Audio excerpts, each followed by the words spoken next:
Hey, what's up, what's up, what's up mga bro? Yan, si Don D nga pala. Yeah.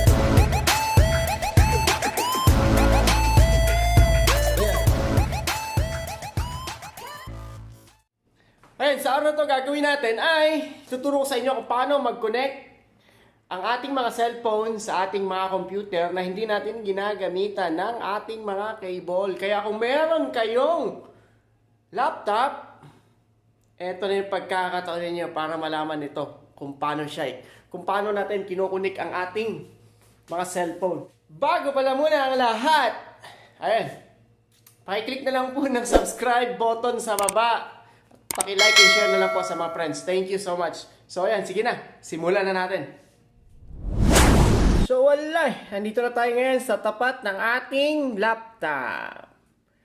So yun, gagawin natin, focus natin yung ating camera doon mismo sa laptop.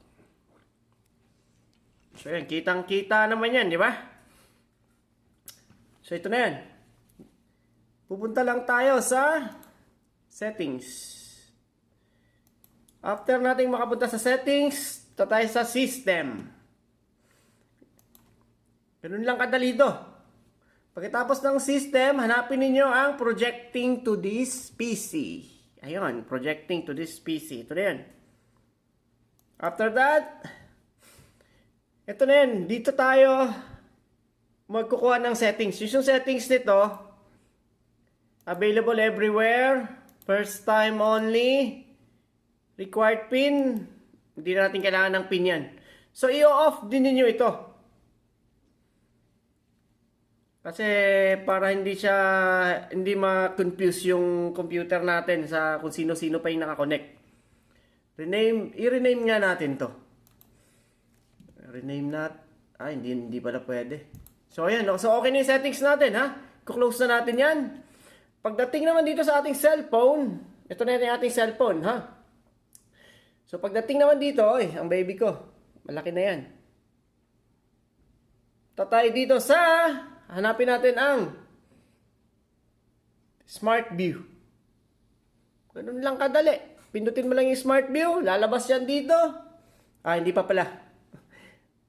Mag-i-scan muna siya. Tagal. Ayun. So, eto na yun. Ito yun desktop. Lalabas siya dyan. Tingnan nyo dito.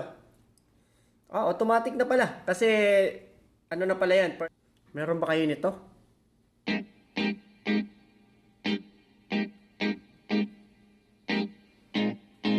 Sarap.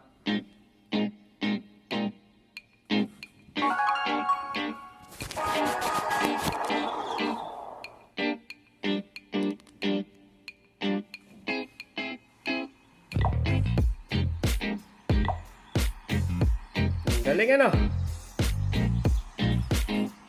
Imagine nyo yan. Lalabas tayo dyan. Ilabas natin yan. Yung sikat ngayon ng laruin natin.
Natapos ko na, bro.